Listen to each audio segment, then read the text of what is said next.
একটি গ্রামে একজন খুবই গরিব কৃষক নাম রামধন থাকত। সে কোনো রকমে তার পরিবারের গুজরান করত। তার বাড়ির উঠোনে একটি ছোট্ট বাগান ছিল। রামধন খুব পরিশ্রম করে বাগানে বেগুনের গাছ লাগিয়েছিল, কিন্তু বেগুনের গাছগুলিতে বেগুন ধরেনি। শুধু একটি গাছে একটি মাত্র বেগুন ধরেছিল। রামধন তার স্ত্রী সুশীলাকে বলল, প্রিয়ে, এতে তো শুধু একটি বেগুন ধরেছে, এখন বাজারে কি বিক্রি করব? এটাকে আমরা নিজেদের বাড়িতেই রেখে দিই। দেখতে দেখতে সেই বেগুন কুমড়োর মতো বড় হয়ে গেল। একদিন রামধন সেটি ছিঁড়ে তার স্ত্রী সুশীলাকে দিয়ে এলো এবং বলল, আজ তুমি এটার তরকারি বানাও, আমি ক্ষেত থেকে আসছি, তারপর আমরা দুজনে একসঙ্গে বসে খাবো। রামধনের স্ত্রী সুশীলা যেই বেগুন কাটতে শুরু করলো, হঠাৎ কোথা থেকে একটি আওয়াজ এলো, আস্তে আস্তে কাটো, আস্তে আস্তে। এটা শুনে সে ভয় পেয়ে গেল এবং এদিক ওদিক তাকাতে লাগলো, কিন্তু তাকে কেউ দেখা গেল না। সে আবার বেগুন কাটতে শুরু করলো। আবার সেই আওয়াজ এলো, আস্তে আস্তে কাটো, আস্তে আস্তে। রামধনের স্ত্রী সুশীলা মনোযোগ দিয়ে শুনল। তখন তার মনে হলো যে এই আওয়াজ বেগুনের ভেতর থেকে আসছে। তার হৃদয়ে কেঁপে উঠল। সে বেগুনটি ফেলে দিয়ে বাড়ি থেকে বেরিয়ে গেল। সে দৌড়াতে দৌড়াতে তার স্বামী রামধনের কাছে খেতে পৌঁছে গেল। রামধন জিজ্ঞাসা করল, আরে প্রিয়ে, এভাবে কোথায় ছুটে আসছো? সুশীলা পুরো ঘটনা তার স্বামীকে বলল। রামধন খুব অবাক হলো। সে বলল, তোমার নিশ্চয়ই কোনো ভ্রম হয়েছে, বেগুনের ভেতর থেকে আওয়াজ আসবে, এটা কিভাবে সম্ভব? সুশীলা বলল, আপনি নিজে গিয়ে দেখুন, সেই আওয়াজ ওই বেগুন থেকেই আসছে। রামধন এবং তার স্ত্রী সুশীলা বাড়ি এলো। যেই সুশীলা বেগুন কাটতে শুরু করলো, তখনই সেখান থেকে আওয়াজ এলো, আস্তে আস্তে কাটো, আস্তে আস্তে। রামধনও অবাক হয়ে গেল এবং তার স্ত্রী সুশীলাকে বলল, এখনই বেগুনটি আস্তে আস্তেই কাটো। সুশীলা খুব যত্ন করে বেগুনটি কাটল। তখন তার মধ্য থেকে একটি মেয়ে বেরিয়ে এলো। দুজনেই এটা দেখে খুব অবাক হলো। সুশীলা খুশি হয়ে বলল, আমাদের কোনো মেয়ে ছিল না, আমরা একে আমাদের কাছে রেখে দিই। তখন রামধন বলল, আমরা নিজেদের পেটই পালতে পারি না, এটাকে কি খাওয়াবো? সুশীলা বলল, আমরা যা খাই তাকে তাই খাওয়াবো। দুজনে সেই মেয়েটিকে তাদের কাছে রেখে দিল। যেহেতু সে বেগুন থেকে বেরিয়েছিল, তাই দুজনে তার নাম রাখল ফুলমতি। ফুলমতি তার পরিবার পেয়ে খুব খুশি হলো। ধীরে ধীরে সময় কেটে গেল এবং ফুলমতি বড় হয়ে গেল। সে খুব সুন্দরী ছিল। একদিন সে তার বাবা রামধনের সঙ্গে খেতে কাজ করছিল। তখন সেই রাজ্যের রাজা বিজয় সিং সেখান দিয়ে যাচ্ছিল। রাজা বিজয় সিং ফুলমতিকে দেখেই তার প্রতি মুগ্ধ হয়ে গেল। সে পাশে দাঁড়ানো একজন লোককে জিজ্ঞাসা করল, এই মেয়েটিকে? সেই লোকটি বলল, এটি ওই কৃষক রামধনের মেয়ে, যার সঙ্গে সে কাজ করছে। রাজা বিজয় সিং তার প্রাসাদে ফিরে গেল। রাজা ফুলমতির সঙ্গে বিয়ে করার সিদ্ধান্ত নিল। রাজা রামধনকে তার দরবারে ডেকে পাঠালো এবং তার মেয়ের সঙ্গে বিয়ের প্রস্তাব রাখল। রামধন রাজাকে বলল, মহারাজ, ও আমার নিজের মেয়ে নয়। রাজা বিজয় সিং বলল, যা বলার আছে স্পষ্ট করে বলো। রামধন রাজাকে পুরো সত্যি বলল। তখন রাজা বলল, আমি ফুলমতির সঙ্গে বিয়ে করতে চাই, আমি তাকে আমার রানী বানাতে চাই। আপনি চিন্তা করবেন না, আমি তাকে আমার চোখের মণির মতো রাখব। রামধন বলল, মহারাজ, আপনি একজন সাধারণ কৃষকের মেয়ের সঙ্গে বিয়ে করছেন কেন? তখন রাজা বিজয় সিং বলল, আমি ফুলমতির সৌন্দর্যে মুগ্ধ হয়ে গেছি, এখন ফুলমতি আমার রানী হবে। রামধনের খুশির ঠিকানা রইল না। সে দৌড়ে বাড়ি এলে এবং পুরো ঘটনা তার স্ত্রী সুশীলাকে বলল। এটা শুনে সুশীলাও খুব খুশি হলো। বিয়ের দিন ঠিক হলো। সুশীলা ফুলমতিকে রানীর মতো সাজিয়ে তাকে পালকিতে বসিয়ে বিদায় করে দিল। নিজের মেয়েকে বিদায় করার পর রামধন ও তার স্ত্রী সুশীলা দুঃখী হয়ে গেল এবং মনে কষ্টও পেল, কারণ তারা আবার একা হয়ে গেল। ইতিমধ্যে প্রাসাদে ফুলমতির খুব ধুমধাম করে স্বাগত হলো। রাজা বিজয় সিং ফুলমতির সৌন্দর্যের প্রেমে পড়ে গেল। রাজা ফুলমতির নাম রাখল ফুল সুন্দরী। পুরো প্রাসাদে ফুল সুন্দরীর সৌন্দর্যের কথা ছড়িয়ে পড়ল। রাজা বিজয় সিংয়ের আরও দুটি রানী ছিল, রানী কমলা ও রানী মঞ্জু। কিন্তু রাজা তিনজনের মধ্যে সবচেয়ে বেশি ভালোবাসত ফুল সুন্দরীকে। তিনি সবসময় তার কাছেই থাকত। ফুল সুন্দরী যা চাইতো রাজা তা তার জন্য হাজির করত। সে যা চাইতো রাজা তাই করত। রাজার প্রথম স্ত্রী অর্থাৎ বড় রানী কমলা এটা একদম পছন্দ করত না। সে ফুল সুন্দরীর সৌন্দর্যে ঈর্ষান্বিত হয়ে গেল। কারণ রাজা এখন শুধু তার সঙ্গেই সময় কাটাতো এবং বড় রানী কমলার দিকে মনোযোগ দিত না। বড় রানী কমলা ফুলসুন্দরীকে একদম পছন্দ করত না। একদিন বড় রানী কমলা ফুলসুন্দরীকে বলল, ফুলসুন্দরী, তুমি তো মানুষের পেট থেকে জন্মাওনি, তাহলে তোমার প্রাণ কিসে আছে? ফুলসুন্দরী বলল, বোন, যেমন সবার প্রাণ তার হৃদয়ে থাকে, তেমনি আমার প্রাণও আমার হৃদয়ে আছে।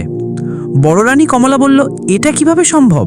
ফুলসুন্দরী, যেহেতু তুমি মানুষের পেট থেকে জন্মাওনি, তাহলে তোমার প্রাণ হৃদয়ে কিভাবে থাকতে পারে? ফুলসুন্দরী ভাবতে লাগলো যে বড় রানী কমলা তার কাছে এই প্রশ্ন কেন করছে। ফুলসুন্দরী কথাটা এড়িয়ে গেল। কিন্তু বড় রানী কমলা কি পিছু ছাড়ার পাত্রী ছিল? সে যখনই ফুলসুন্দরীর কাছে বসতো তখনই এই প্রশ্ন করত। একদিন যখন ফুলসুন্দরী বাগানে বসে আনন্দ উপভোগ করছিল, তখন বড় রানী কমলা তার কাছে গেল এবং কথায় কথায় আবার জিজ্ঞাসা করতে লাগলো, বলো না ফুলসুন্দরী, তোমার প্রাণ কিসে আছে? ফুলসুন্দরী বলল, বোন, তুমি আমার প্রাণের পিছনে কেন পড়ে আছো? বড় রানী কমলা বলল, ফুলসুন্দরী, আমি তোমার প্রাণের পিছনে পড়িনি। হয়তো তুমি এই বিষয়ে অজ্ঞ আছো, কারণ তুমি একজন সাধারণ কৃষকের মেয়ে। কিন্তু আমাদের রাজবংশের অনেক শত্রু থাকে, তাই আমি তোমাকে সতর্ক করতে চাই। যদি তুমি আমাকে বলে দাও যে তোমার প্রাণ কিসে আছে, তাহলে ভবিষ্যতে আমি তোমার রক্ষা করতে পারবো। এই কারণেই আমি তোমাকে বারবার এই প্রশ্ন করছি। ফুলসুন্দরী বলল, বড় রানী কমলা, সময় এলে আমি তোমাকে সব বলে দেব। বড় রানী কমলা বলল, ফুলসুন্দরী, তুমি এটা মনে রেখো, তুমি আমাকে কথা দিয়েছ, এখন তোমাকে বলতেই হবে। ফুলসুন্দরী বলল, হ্যাঁ বড় রানী কমলা, সময় এলে আমি তোমাকে সব বলে দেব। ফুলসুন্দরী মনে মনে ভাবছিল যে বড় রানী কমলা তার প্রাণের কথা জানতে চাইছে কেন। একদিন ফুলসুন্দরী রাজা বিজয় সিংকে বলল, মহারাজ, যদি আমি মরে যাই তাহলে আমার দেহ পোড়াবেন না। এটা শুনে রাজা বিজয় সিং ফুলমতির মুখে হাত রেখে বলল, ফুলসুন্দরী, এ কি অশুভ কথা বলছো? ফুলসুন্দরী রাজাকে বলল, মহারাজ, একদিন তো সবাইকেই মরতে হবে, তাই আজ আমি আপনাকে সব কিছু বলে দিতে চাই। ফুলসুন্দরী বলল, যদি আমি মরে যাই তাহলে আমার দেহ পোড়াবেন না, বরং একটি প্রাসাদ তৈরি করাবেন, যার উঠোনে আমার দেহ রাখবেন, এবং একটি বাগানও তৈরি করাবেন। প্রাসাদের চারপাশে উঁচু উঁচু দেওয়াল তৈরি করাবেন, যাতে কেউ ভেতরে প্রবেশ করতে না পারে। রাজা বিজয় সিং ফুলমতিকে চুপ করিয়ে বলল, চুপ করো রানী, এ কি অশুভ কথা বলছো? ফুলসুন্দরী বলল, হ্যাঁ মহারাজ, এখন আমি চুপ করছি, শুধু একটা শেষ কথা বলতে চাই। আপনি সেই প্রাসাদে প্রচুর শস্যও রাখিয়ে দেবেন, আর বাকি সব প্রয়োজনীয় জিনিসও। রাজা বিজয় সিং রেগে গিয়ে বলল, তুমি চুপ করো ফুলসুন্দরী। ফুলসুন্দরী তৎক্ষণাৎ চুপ হয়ে গেল। তারপর একদিন খবর এলো যে ফুলসুন্দরী মা হতে চলেছে, এবং এই খবর পুরো প্রাসাদে ছড়িয়ে পড়ল। পুরো রাজ্যে খুশির হাওয়া বয়ে গেল। এটি ছিল রাজা বিজয় সিংয়ের প্রথম সন্তান, কারণ রাজার অন্য দুই রানী কমলা ও মঞ্জুর কোনো সন্তান হয়নি। রাজা বিজয় সিং খুব খুশি হল। সে পুরো নগরে উপহার বিতরণ করল এবং ফুলসুন্দরীকে আগের চেয়েও বেশি ভালোবাসতে লাগল। বড় রানী কমলার ঈর্ষা আরও বেড়ে গেল। সে ফুলসুন্দরীর প্রতি আরও বেশি ঘৃণা করতে লাগল। কিছুদিন কেটে গেল। একদিন বড় রানী কমলা আবার ফুলসুন্দরীকে জিজ্ঞাসা করল, ফুলসুন্দরী, আজ তো তোমাকে বলতেই হবে যে তোমার প্রাণ কিসে আছে। এখন তুমি মিথ্যা বলতে পারো না, তুমি মা হতে চলেছ। যদি তুমি মিথ্যা বলো তাহলে এর প্রভাব তোমার সন্তানের ওপর পড়বে, আর যদি তুমি না বলো তাহলে আমি পুরো নগরে ঢেড়া পিটিয়ে দেব যে ছোট রানী মিথ্যাবাদী। ফুলসুন্দরী বলল, বোন, আমি তোমাকে আমার সত্যিটা সন্তান হওয়ার পর বলে দেব। কিন্তু বড় রানী কমলা কি মানার পাত্রী ছিল? সে ফুলসুন্দরীর পিছনে লেগে গেল, তাকে হুমকি দিতে লাগল। হার মেনে ফুলসুন্দরী তাকে পুরো সত্যি বলে দিল। ফুলসুন্দরী বলল, আমার মায়ের বাড়িতে যে বাগান আছে তাতে একটি কুঁয়ো আছে, সেই কুঁয়োর মধ্যে একটি কাঠের সিন্দুক আছে, সেই সিন্দুকে একটি ডিবা রাখা আছে, সেই ডিবার মধ্যে একটি মালা আছে, সেই মালাতেই আমার প্রাণ রয়েছে। বড় রানী কমলা বলল, তোমার প্রাণ তো খুব নিরাপদ জায়গায় আছে ফুলসুন্দরী। আমাদের মানুষদের দেখো, যে কেউ সহজেই মেরে ফেলতে পারে।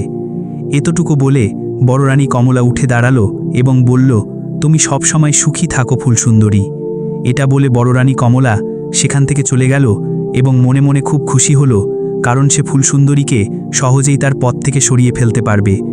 বড় রানী কমলা তার ঘরে গিয়ে তার দাসী মায়াকে বলল, একজন গোতাখোর ডেকে আনো। দাসী মায়া গোতাখোরকে নিয়ে এলো এবং বড় রানী কমলা তাকে বলল, তুমি ফুলসুন্দরীর মায়ের বাড়িতে যাও, সেখানে একটি বাগান আছে, তাতে একটি কুয়ো আছে, কুয়োর মধ্যে একটি কাঠের সিন্দুক আছে, সেই সিন্দুকে একটি ডিবা রাখা আছে, সেই ডিবাটি বের করে আমার কাছে নিয়ে এসো। যদি তুমি আমার এই কাজ করো তাহলে আমি তোমাকে 5,000 সোনার মুদ্রা দেব। গোতাখোর ফুলসুন্দরীর মায়ের বাড়িতে গেল এবং কুয়ো থেকে সেই সিন্দুক বের করে তার মধ্যে থেকে সেই ডিবাটি বের করল। ডিবা বের করার সঙ্গে সঙ্গে ফুলসুন্দরীর শরীর খারাপ হয়ে গেল। গোতাখোর প্রাসাদে এসে সেই ডিবাটি বড় রানী কমলার হাতে দিয়ে দিল। বড় রানী কমলা গোতাখোরকে 5,000 মুদ্রার বদলে 1,000 মুদ্রা দিয়ে দিল। ইতিমধ্যে ফুলসুন্দরীর শরীর আরও খারাপ হতে লাগলো এবং বড় রানী কমলা সেই ডিবা খুলে তার মধ্যে থাকা মালাটি তার গলায় পরে নিল এবং পাগলের মতো হাসতে লাগলো, কারণ যাকে সে এত ঘৃণা করত তার প্রাণ তার মুঠোই ছিল। ফুলসুন্দরীর শ্বাসোক্তে নামতে লাগলো এবং সে মৃত অবস্থায় চলে গেল। রাজা বিজয় সিং ফুলসুন্দরীর মৃতদেহ নিয়ে বসেছিল এবং ফুপিয়ে ফুপিয়ে কাঁদছিল। পুরো প্রাসাদে শোকের ছায়া নেমে এলো। রাজার মন্ত্রী শিবেন ফুলসুন্দরীকে বলল, ছোট রানীর শেষকৃত্যের সময় হয়েছে। তখন রাজা বিজয় সিং তার মন্ত্রী শিবেনকে বলল, নগরের বাইরে আরেকটি প্রাসাদ তৈরি করাও এবং সেখানে উঠোনে বাগান তৈরি করে ফুলসুন্দরীর দেহ সিংহাসন সহ রাখো। এটি ছিল ফুলসুন্দরীর শেষ ইচ্ছা। মন্ত্রী শিবেন রাজার কথা শুনে অবাক হয়ে গেল এবং বলল, মহারাজ, আমার মনে হয় ছোট রানীর দেহ পোড়ানোই বেশি উচিত। তখন রাজা বিজয় সিং মন্ত্রী শিবেনকে আদেশ দিল যে তার আদেশ পালন করতে হবে এবং রাজা ফুলসুন্দরী যা যা বলে গিয়েছিল সেগুলো করার জন্য বলল। প্রাসাদে সব প্রয়োজনীয় জিনিস রাখিয়ে দেওয়া হলো। প্রাসাদ তৈরি হয়ে পুরোপুরি প্রস্তুত হলো এবং ফুলসুন্দরীর দেহ সিংহাসন সহ সেখানে রাখা হলো। প্রাসাদের চারপাশে উঁচু উঁচু দেওয়াল তৈরি করা হলো যাতে কেউ ভেতরে প্রবেশ করতে না পারে। এখন রাজা বিজয় সিং ফুলসুন্দরীর স্মৃতিতে খুব দুঃখী থাকত। একদিন রাজা ভাবল, ফুলসুন্দরী তার দেহের শেষকৃত্য করতে কেন মানা করেছিল? সে কি কখনো ফিরে আসবে? কিন্তু তারপর রাজা বিজয় সিং নিজের মনকে বোঝালো যে মৃত মানুষ কখনো ফিরে আসে না। রাজা বিজয় সিং ফুলসুন্দরীর স্মৃতিতে সেই প্রাসাদের চারপাশে প্রায়ই চক্কর দিত। একদিন রাজা সেই প্রাসাদের ভেতর থেকে একটি শিশুর কান্নার আওয়াজ শুনল। রাজা বিজয় সিং অবাক হয়ে গেল যে এই শিশু এই প্রাসাদে কিভাবে এলো। রাজা দেখতে প্রাসাদের ভেতরে গেল। রাজা দেখল ফুলসুন্দরীর দেহ মৃত অবস্থায় পড়ে আছে এবং একটি ছোট শিশু তার পাশে বসে কাঁদছে। রাজা বিজয় সিং সেই শিশুর কাছে গেল এবং তাকে কোলে তুলে নিল। রাজার কোলে আসতেই সেই শিশু চুপ হয়ে গেল এবং কিছুক্ষণ পর সে রাজার কোলেই ঘুমিয়ে পড়ল। রাজা বিজয় সিং সেই শিশুকে ফুলসুন্দরীর কাছে রেখে সেখান থেকে ফিরে এলো। পরের দিন যখন রাজা সেই শিশুর সঙ্গে দেখা করতে গেল তখন তার জন্য একটি খেলনা নিয়ে গেল। রাজা বিজয় সিং সেই শিশুর সঙ্গে খেলছিল এবং তারপর সন্ধ্যা হলে সেই শিশুকে ফুলসুন্দরীর পাশে শুইয়ে ফিরে এলো। এভাবে যখন রাজা সেই শিশুর সঙ্গে দেখা করতে যেত তখন শিশুর জন্য অনেক খেলনা এবং খাবার নিয়ে যেত, তাকে নিজের হাতে খাওয়াতো এবং তারপর ঘুম পড়িয়ে ফুলসুন্দরীর কাছে রেখে আসতো। ধীরে ধীরে সময় কেটে গেল এবং সেই শিশুও বড় হতে লাগলো। এখন সেই শিশু কথা বলতে শুরু করেছিল। একদিন যখন রাজা বিজয় সিং সেই শিশুর সঙ্গে খেলছিল তখন রাজা শিশুটিকে জিজ্ঞাসা করল, বেটা, এই যে শুয়ে আছে এ তোমার কে? শিশুটি মধুর স্বরে বলল, মা। রাজা বিজয় সিং অবাক হয়ে গেল এবং সে বুঝল যে এটি ফুলসুন্দরীরই সন্তান। রাজা শিশুটিকে জিজ্ঞাসা করল, বেটা, তোমাকে প্রতিদিন খাবার কে খাওয়ায়? শিশুটি বলল, মা। রাজা বিজয় সিং ফুলসুন্দরীর দেহের দিকে তাকাতে লাগল, কিন্তু ফুলসুন্দরী সেই অবস্থাতেই শুয়েছিল যে অবস্থায় রাজা এবং তার মন্ত্রী শিবেন তাকে রেখে গিয়েছিল। রাজার খুব অবাক লাগছিল। তারপর রাজা বিজয় সিং শিশুটিকে জিজ্ঞাসা করল, বেটা, তোমার মা কখন ওঠে? শিশুটি বলল, রাতে। রাজা বিজয় সিং শিশুটিকে বলল, বেটা, আজ রাতে যখন তোমার মা উঠবে তখন তুমি তাকে এই প্রশ্ন করবে যে তিনি রাতেই কেন ওঠেন। এটা বলে রাজা বিজয় সিং শিশুটিকে ফুলসুন্দরীর কাছে শুইয়ে চলে এলো। রাত হলো, ফুলসুন্দরী উঠে পড়ল। যেই ফুলসুন্দরী তার সন্তানকে খাবার খাওয়ানোর জন্য এগিয়ে গেল, শিশুটি বলল, মা, আমার পেট ভরা। ফুলসুন্দরী অবাক হয়ে গেল যে এই প্রাসাদে তো কেউ আসতে পারে না, তাহলে আমার সন্তানকে খাবার কে খাওয়ালো? ফুলসুন্দরী শিশুটিকে বলল, বেটা, তোমার পেট কিভাবে ভরা? তোমাকে কে খাবার খাওয়ালো? শিশুটি বলল, রাজাজি এসেছিলেন এবং তিনি প্রতিদিন আসেন, আমার জন্য অনেক খেলনা এবং মিষ্টি নিয়ে আসেন, আমি তার সঙ্গে খুব খেলি। তারপর শিশুটি ফুলসুন্দরীকে বলল, মা, রাজা একটি প্রশ্ন করেছেন। ফুলসুন্দরী বলল, জিজ্ঞাসা করো বেটা। শিশুটি বলতে লাগলো, আপনি রাতেই কেন ওঠেন? দিনে কেন ঘুমিয়ে থাকেন? ফুলসুন্দরী বুঝল যে রাজা বিজয় সিং পুরো সত্যিটা জানতে চান। সে ভাবল পুরো সত্যি বলার সঠিক সময় এসে গেছে। সে তার ছেলেকে বলল, বেটা, কাল যখন রাজাজি আসবেন তখন তাকে বলো যে বড় রানী কমলা যে মালাটি তার গলায় পড়ে আছেন সেই মালাতেই আমার প্রাণ রয়েছে। দিনের বেলা বড় রানী কমলা সেই মালাটি গলায় পড়ে রাখেন এবং রাতে যখন ঘুমানোর সময় সেটি খুলে রাখেন তখন আমি জেগে উঠি। ছেলেটি তার মাকে বলল, মা, আমি রাজাজিকে সব বলে দেব। পরের দিন সকালে যখন রাজা বিজয় সিং শিশুটির সঙ্গে দেখা করতে এলো তখন শিশুটি রাজাজিকে পুরো সত্যি বলে দিল। রাজা বিজয় সিং বুঝল যে বড় রানী কমলা ফুলসুন্দরীর প্রতি ঈর্ষান্বিত ছিল, তাই তিনি ফুলসুন্দরীর রহস্য জেনে তাকে মেরে ফেলেছিল। এখন রাজা বিজয় সিং পরিকল্পনা করতে লাগল কিভাবে বড় রানী কমলার কাছ থেকে সেই মালাটি ফিরিয়ে নেওয়া যায়। ইতিমধ্যে বড় রানী কমলা খুব খুশি ছিল। সে প্রাসাদে সবার ওপর রাজত্ব করছিল। এক রাতে যখন রাজা বিজয় সিং বড় রানী কমলার কাছে এলো তখন রাজা বড় রানী কমলাকে বলল, রানী, আমার তোমাকে একটি খুব জরুরি কথা বলতে হবে। বড় রানী কমলা বলল, বলুন মহারাজ। রাজা বিজয় সিং বলল, আমার একজন ঘনিষ্ঠ বন্ধুর একটা ছেলে আছে, তার মা এখন এই পৃথিবীতে নেই। সেই ছেলেটি এখনও খুব ছোট। মা ছাড়া তার লালন পালন করা আমার বন্ধুর জন্য খুব কঠিন হয়ে গেছে। যদি তোমার অনুমতি থাকে তাহলে আমরা সেই ছেলেটিকে প্রাসাদে নিয়ে আসি। বড় রানী কমলা বলল, নিশ্চয়ই, আমাদের তোমার বন্ধুর সাহায্য করা উচিত। আর তাছাড়া আমাদের কোনো সন্তান নেই, তাই আমরা সেই ছেলেটিকে কিছুদিন আমাদের কাছে রাখি। পরের দিন যখন রাজা বিজয় সিং শিশুটির সঙ্গে দেখা করতে গেল তখন তাকে বুঝিয়ে দিল যে বড় রানী কমলা যেই তাকে কোলে তুলবেন তুমি বড় রানী কমলার গলায় যে মালাটি রয়েছে সেটি ধরে কাঁদতে শুরু করবে এবং ততক্ষণ চুপ করবে না যতক্ষণ না বড় রানী কমলা তোমাকে সেই মালাটি দিয়ে দেয়। রাজা বিজয় সিং শিশুটিকে প্রাসাদে নিয়ে এলো। সবাই সেই শিশুটিকে খুব ভালোবাসলো। একদিন বড় রানী কমলা সেই শিশুটিকে কোলে নিয়ে বসেছিল। হঠাৎ শিশুটি সেই মালাটি ধরে কাঁদতে শুরু করলো। বড় রানী কমলা অনেক চেষ্টা করলো, নানা রকম খেলনা এনে রাখলো, কিন্তু শিশুটি চুপ হওয়ার নামই নিল না। হঠাৎ বড় রানী কমলার ঘরে রাজা বিজয় সিং এলো এবং জিজ্ঞাসা করলো, বড় রানী কমলা, এই শিশুটি কেন কাঁদছে? বড় রানী কমলা বলল, মহারাজ, এই শিশুটি এই মালাটি চায়। তখন রাজা বিজয় সিং বলল, তাতে কি হয়েছে রানী? এত তুচ্ছ জিনিসের জন্য শিশুটি এতক্ষণ ধরে কাঁদছে, তুমি তাকে এই মালাটি কেন দিচ্ছ না? বড় রানী কমলা বলল, মহারাজ, এই মালাটি আমি কাউকে দেব না, এটি আমার সবচেয়ে প্রিয়। রাজা বিজয় সিং বলল, বড় রানী কমলা, আমি তোমার জন্য এর চেয়েও দামি এবং সুন্দর গয়না এনে দেব, তুমি এই মালাটি এই শিশুটিকে দিয়ে দাও। দেখো, এই শিশুটি চুপ হওয়ার নামই নিচ্ছে না। যদি এর কিছু হয়ে যায় তাহলে আমরা আমার বন্ধুকে কি উত্তর দেব? বড় রানী কমলা শিশুটির ওপর দয়া দেখালো এবং রাজাকে বলল, যেই মালাটি দিয়ে শিশুটির মন ভরবে আমি এই মালাটি ফিরিয়ে নেব। রাজা বিজয় সিং বলল, তোমার যা ঠিক মনে হয়। বড় রানী কমলা মালাটি খুলে শিশুটিকে দিয়ে দিল। শিশুটি খেলতে খেলতে বড় রানী কমলার ঘর থেকে বেরিয়ে এলো। রাজা বিজয় সিং সেই মালাটি শিশুটির কাছ থেকে নিয়ে গিয়ে ফুলসুন্দরীর গলায় পরিয়ে দিল। যেই রাজা বিজয় সিং ফুলসুন্দরীর গলায় মালাটি পরালো, ফুলসুন্দরী উঠে বসল। রাজা বিজয় সিং ফুলসুন্দরীকে জিজ্ঞাসা করল, তোমার সঙ্গে কি হয়েছিল?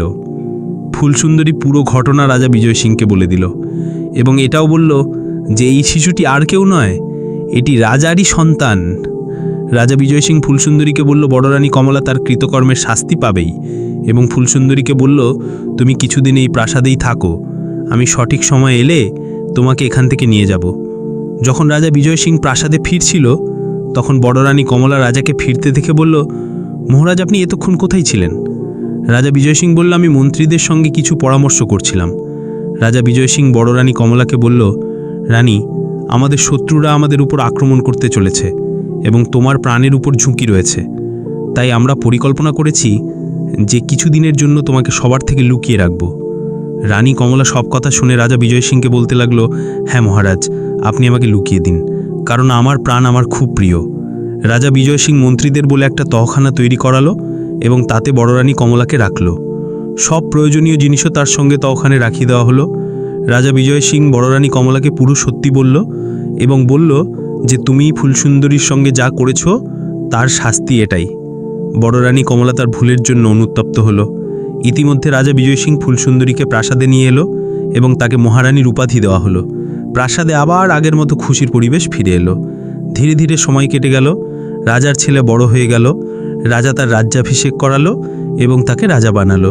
ফুলসুন্দরী এবং রাজা বিজয় সিং খুব সুখে থাকত, কারণ তাদের রাজ্যে চারদিকে শুধু খুশিই ছিল। বলা হয়, যে ভালো করে তার সঙ্গে সবসময় ভালো হয়।